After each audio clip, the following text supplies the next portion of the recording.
Hi. Section 2.2 limit of a function and limit laws.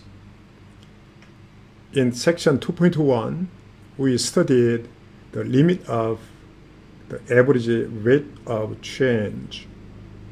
So the average rate of change is expressed as a quotient. The quotient is a special form of a function.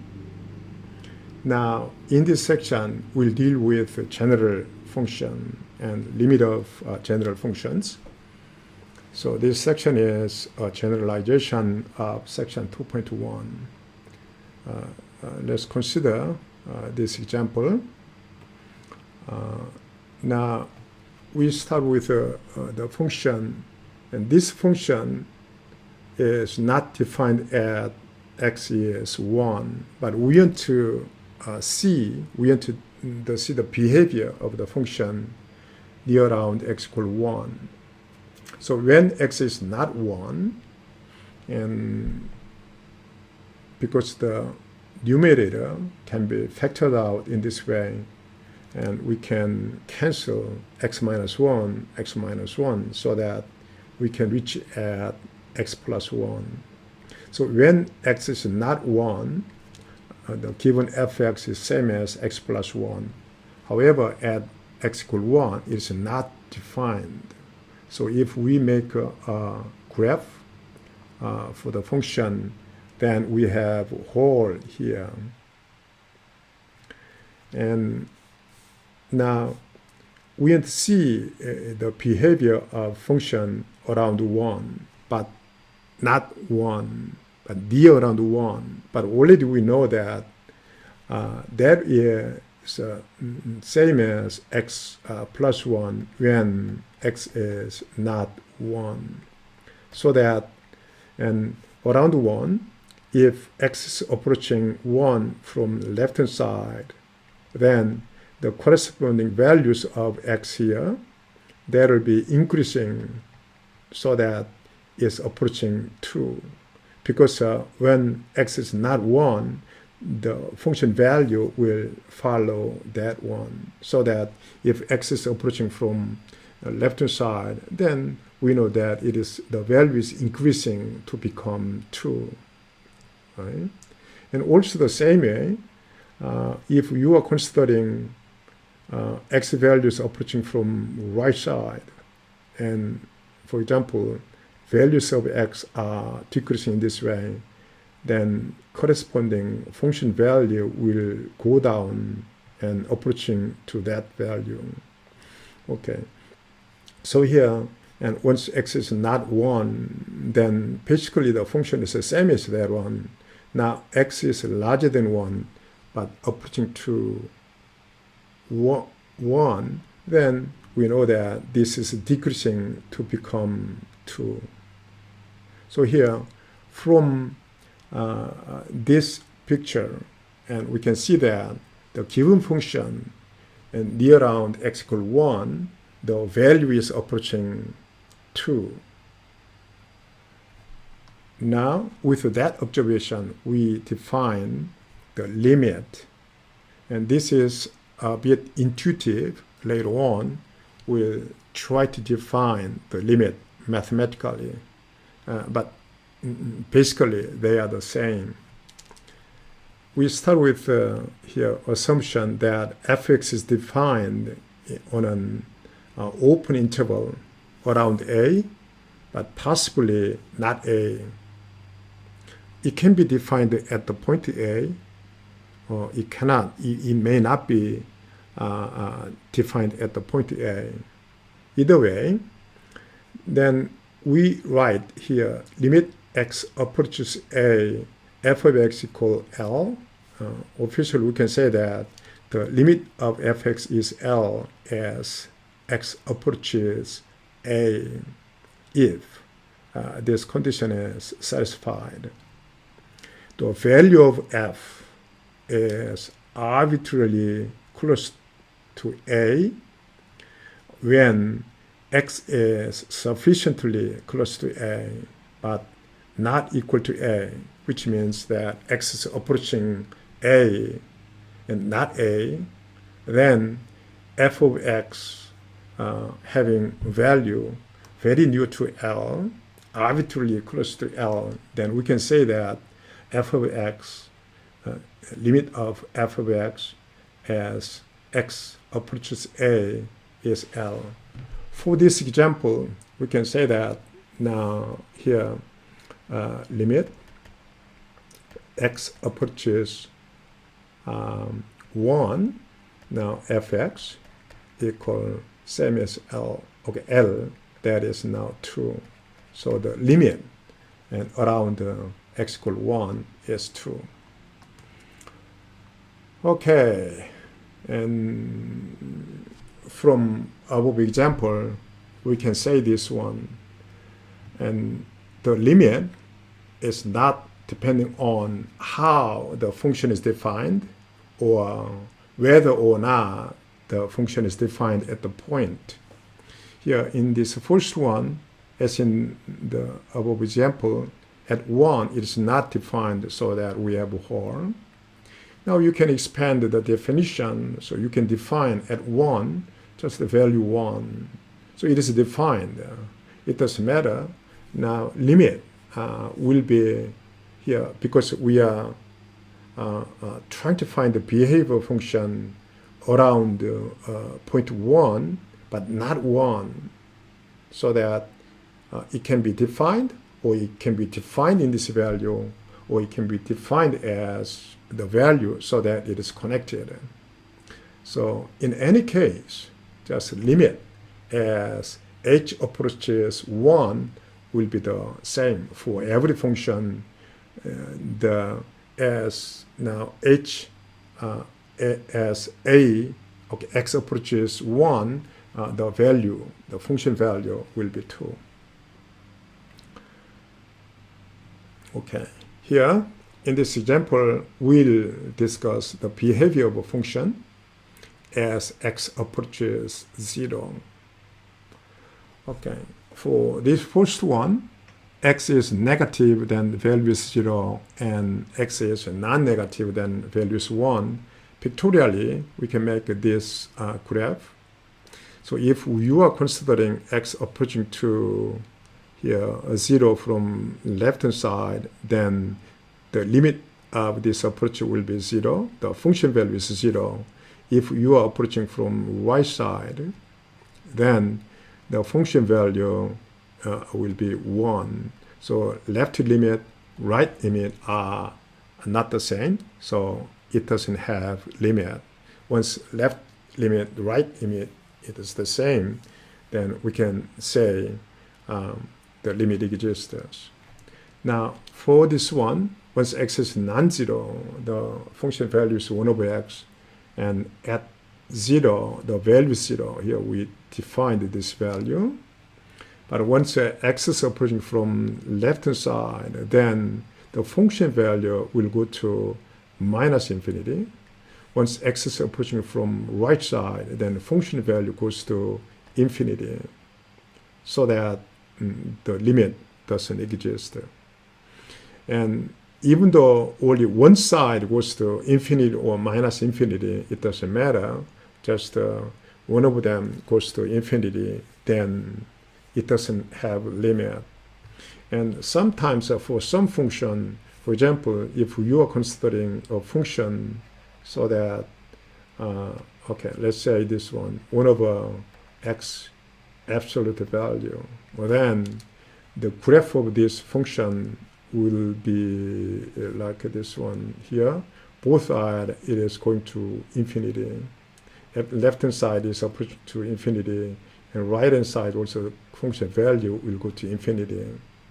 For that one, again, the limit doesn't exist. Infinity is not a number. Okay, now the third example, left-hand side is completely 0, and right-hand side is sine 1 over x, so that x approaches from right side, the value, the function value will be oscillatory, so that and there's no limit. Limit is a sort of a stable value.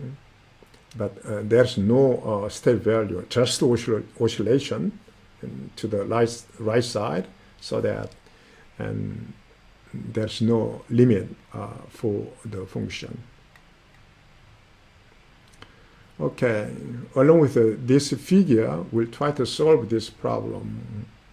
Now, as t approaches -2, so we want to see the limit, okay, from left-hand side.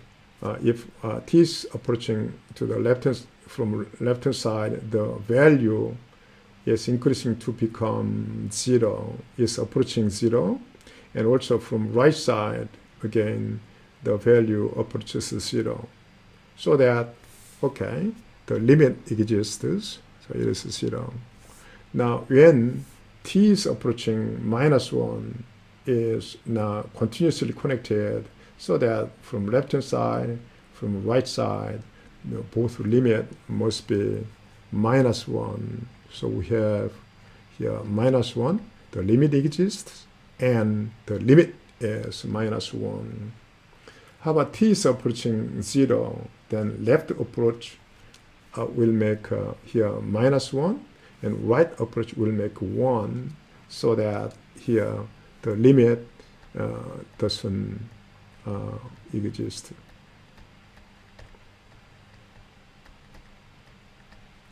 Okay. Now, when t is approaching 1, then it is constant, so that the limit must be 1. Left and right side both will get the limit 1. Even though at 1 it is empty, it's a hole.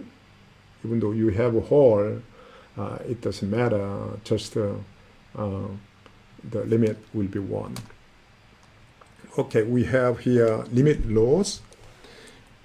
In the beginning, we'll assume that as x approaches a, limit of fx is L, and limit of gx is M. And we have this rule: sum, difference, constant multiple, product, quotient, power, root. For this one here now, the limit for whole thing is the same as just limited applied for each of them. So here, once each term has limit, then we can apply limit to each term. That's the main idea. For subtraction of two functions, now L minus M means that this limit is applied to f of x, so that is L. Now limit is applied to g of x, so that is M. So L minus M can be obtained. Also constant multiple, so limit can be applied to that one, f of x, which is now same as L, so it becomes KL. Product and quotient, of course, after application of limit, the denominator cannot be 0. And power, and also root, and assuming that nth root of L exists, and we can say that here the key is we can apply limit to each term if the limit of each term exists. That's the idea. Okay, here let's try to solve this problem. Okay, now once x approaches 0, then here limit of x to the 4 will be 0, and so that it exists. Also, as x approaches 0, then cosine 2x will approach 1, so that the limit can be found term by term. So that is same as now limit with x equals 0, x to the 4 plus limit now cosine 2x divided by 100. Okay, x equals 0, then this one will be 0, and second term x equals 0, then cosine 0 will be 1, and the denominator will be 100 the same, so that the answer will be 1 over 100. Now, for this problem here, okay, x is approaching 1, then now 1 plus 1 minus 2, so that the top will become 0, and once x approaches 0, 1, then also bottom will be 0. So it is a 0 over 0 format, and for this one, you have to do a little bit algebraic manipulation. So you may eliminate, now x is approaching 1, but at x1, it is a 0 over 0, but x approaches 1 means x is not 1, so that here you may find some component which makes 0, so that you may cancel out. Let's do that here. We have the same as the limit x goes to 1, and top can be factored out here, x now plus 2 and x minus 1. How about the bottom? Okay, x can go out, and limit part is x minus 1. So now x approaches 1 means x is not 1, and x is approaching the value 1, so that here you can cancel out. Then that is same as now limit x approaches 1. Now that is x plus 2 and x. By using quotient rule, here we can say that if you apply limit on the top, then that is now 3. If you apply the limit on the bottom, then that is 1, so that the final answer will be 3.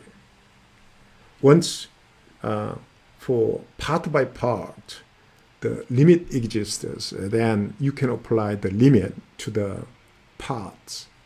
That's the idea for these rules.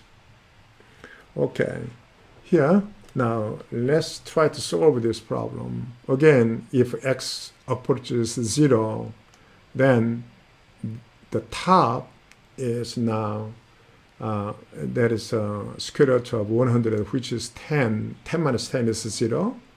And now x approaches 0, then bottom is 0. So this is 0 over 0 when x is 0. Now x is approaching 0, so that we can manipulate this 0 over 0 formula, so that we may try to eliminate the component which makes 0. So that you know already from high school is rationalization. So we try to rationalize top by multiplying its conjugate. Okay, so it is same as limit, and we multiply conjugate top and bottom.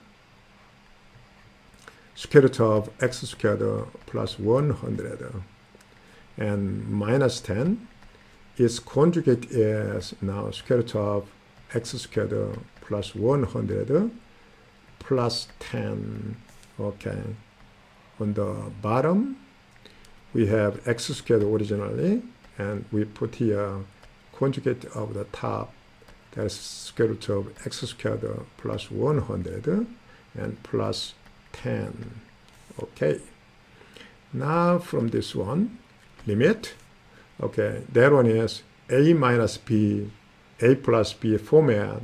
So the result of top is a squared minus b squared.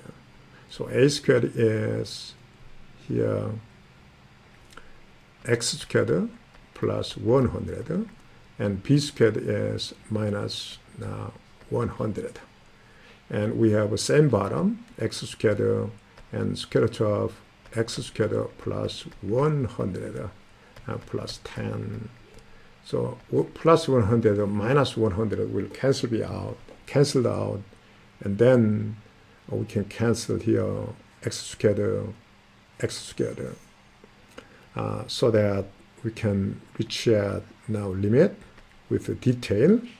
X approaches 0, and top will be 1, bottom will be here square root of x squared plus 100 and plus 10.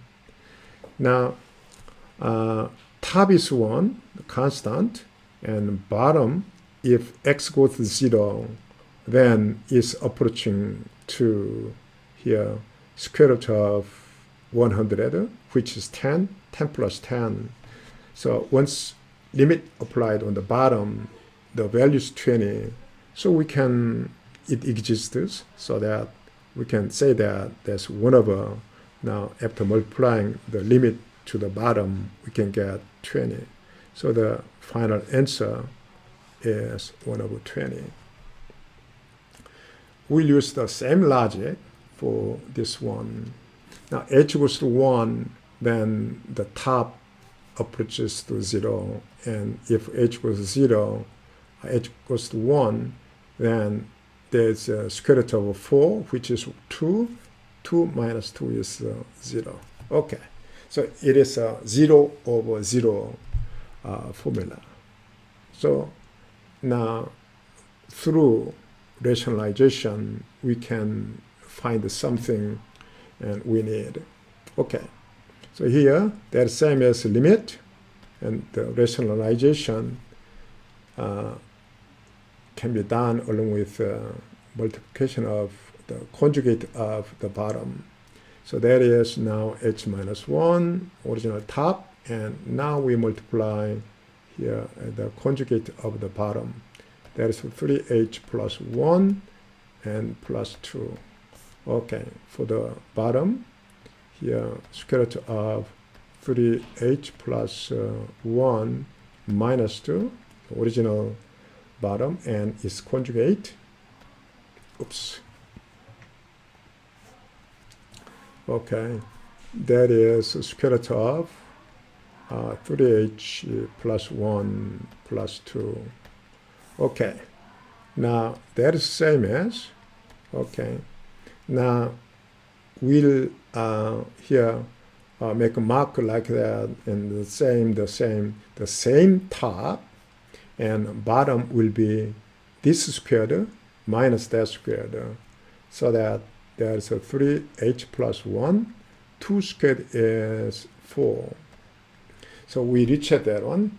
Now we'll focus on bottom a little bit. Then that is now 3h minus 3, which is same as again here. Now 3 times h minus 1, right? So here on the top, that h minus 1, bottom h minus 1 can be cancelled out. Then there is a limit with the detail, h approaches 1, and limit part on the top is the same as now square root of 3h plus 1 plus 2. And bottom portion, limit part is now 3. Okay. If h approaches 1, the top one is now will be square root of 4, which is 2. So that 2 plus 2 is 4 divided by 3, the bottom the same. So that will be the final answer. Okay. We have now sandwich theorem. Once the given function f of x is now bounded below by g of x and bounded above by h of x. Now we assume that as x approaches a, the g of x and h of x and bounded below and bounded above are simultaneously now has a limit L, then the intermediate f of x should have limit L. So that's the sandwich theorem. And here, first we'll try to prove that inequalities.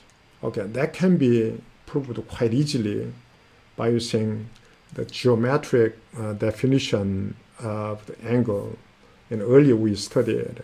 Okay, let's try to do it here. Okay, the angle and sine and cosine and tangent are defined by using here circle radius 1. So we start with the circle of radius 1. And in this case, now if we say angle theta, then here the arc length and from here to there is a theta, then we said the angle is a theta. So that we can easily compare this length. Once it is hitting the circle, then from the point is go down, and so there is a vertical line segment. That is sine theta. We defined that sine theta is that one, and here horizontal component is now cosine theta. Right?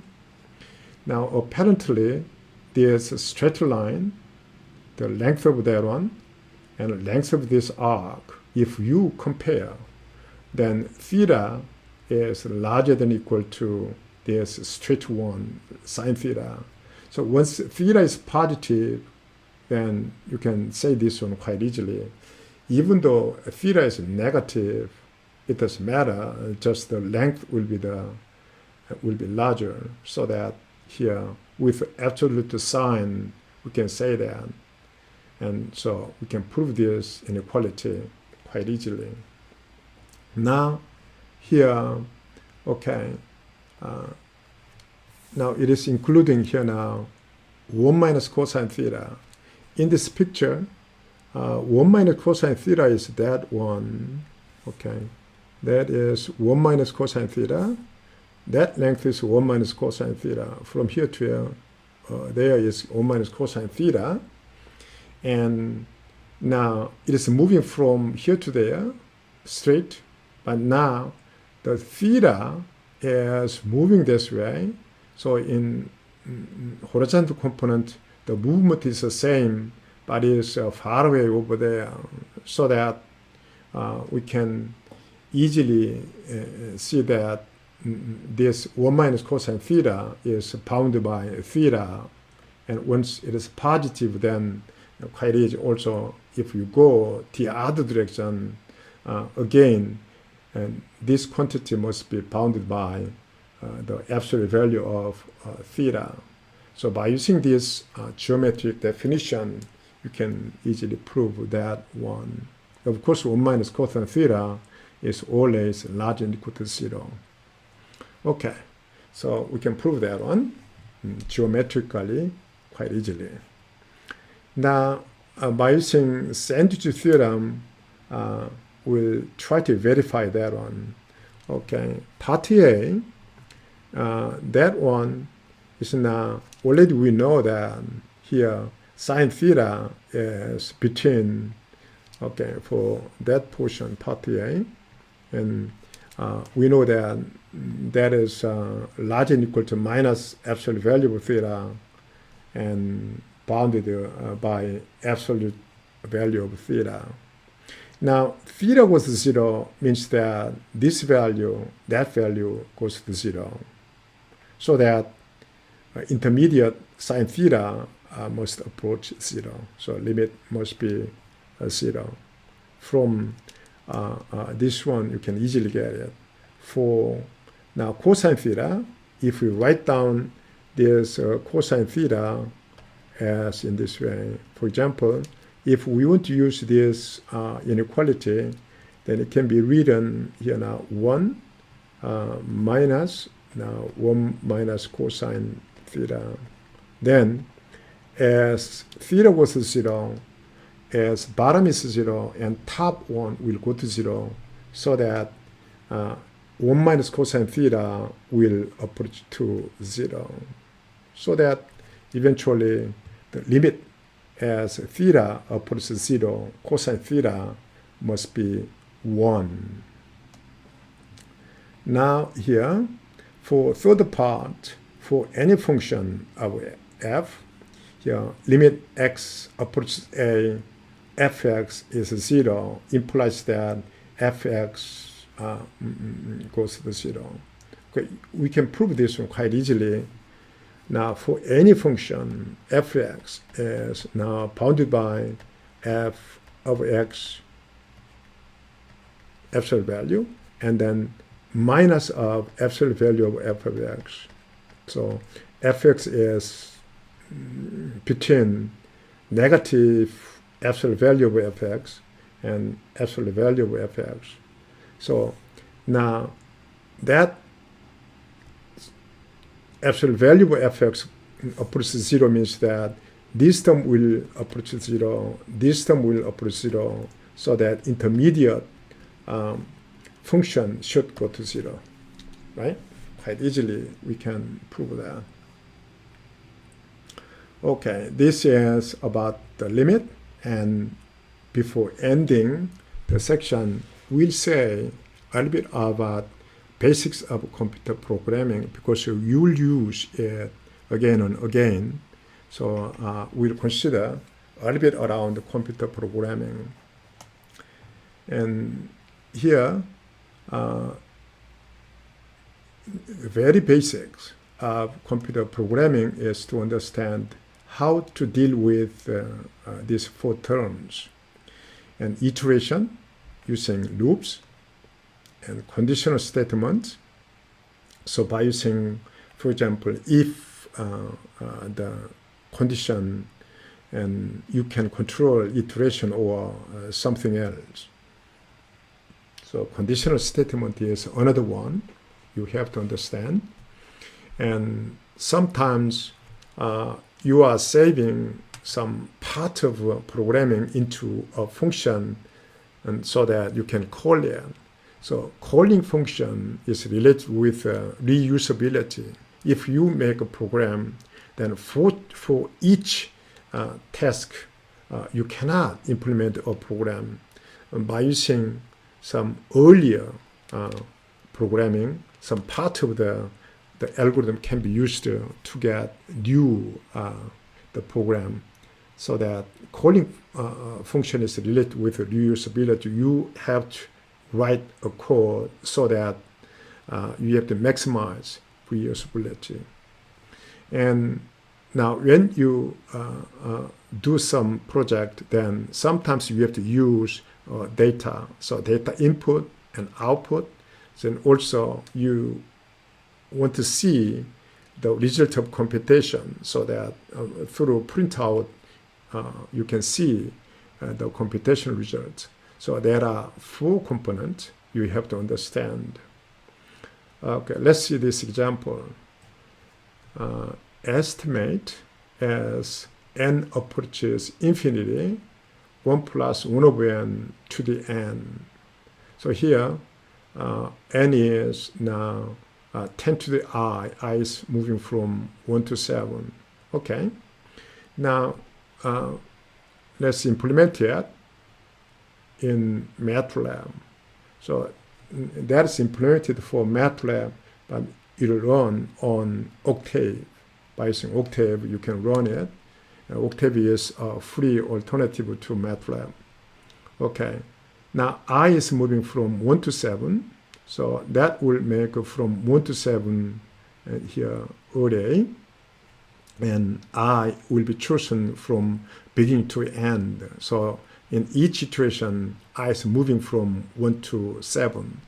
Now n is 10 to the I, so that here we are following that line.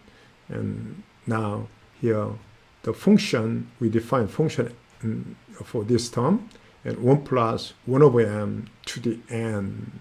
So now we, by using printout command, we try to print out n and fn. So the result becomes this one. And this value, by the way, that is according to E. So here, later on, that can be used for the definition of number E, or, okay, by changing the variable.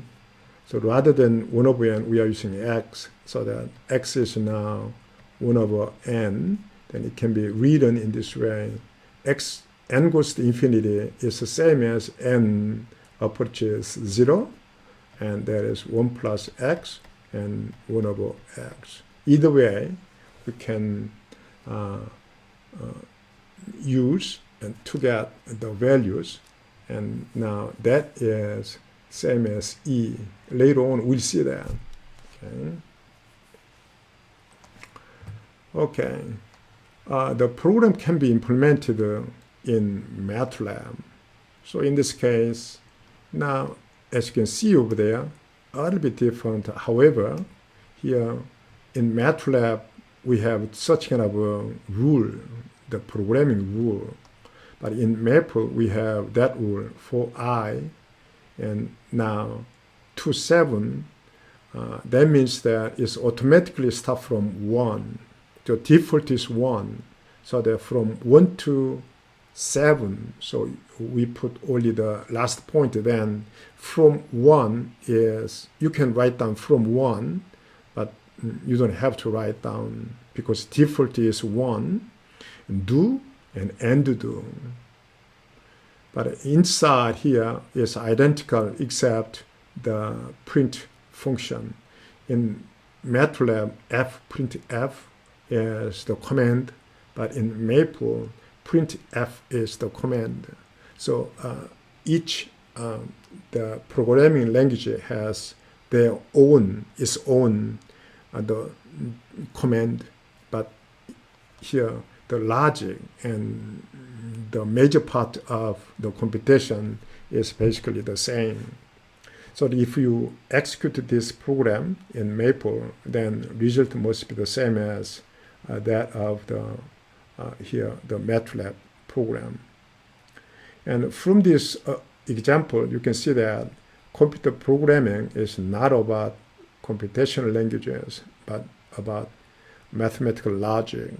So once you understand one program, one language, then for the other ones, quite easy to understand later on. So it's not really deeply related with computational languages. Okay. Okay, from exercises, let's try to solve one problem. The last problem is a challenging problem. Okay. For this one, we'll try to find the constants a and b. Now, x approaches 2, then here denominator is 0. Now, but the value is 1, which means that the numerator, okay, denominator goes to 0, means that x minus 2 is approaching to 0, means that the numerator x squared plus ax plus b must be also 0, as now x approaches 0, so that practically when x equal 2, right? So we can start with that. That means that this quadratic terms, the quadratic function, should have a component x minus 2. So it can be written as now x minus 2 and something, another part. Let's say there is x plus c.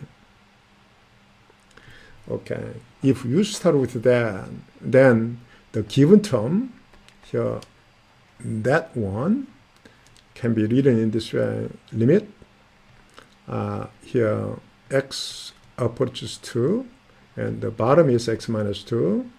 Top is now x minus 2, and here x plus c, and that is 1. And you can now, x approaches to 2 means that you can cancel this 1, so that out of this equality, you can decide the c, and here Once C is decided, then by expanding this one, you can find A and B. You can do it yourself. I'll stop here. Thank you.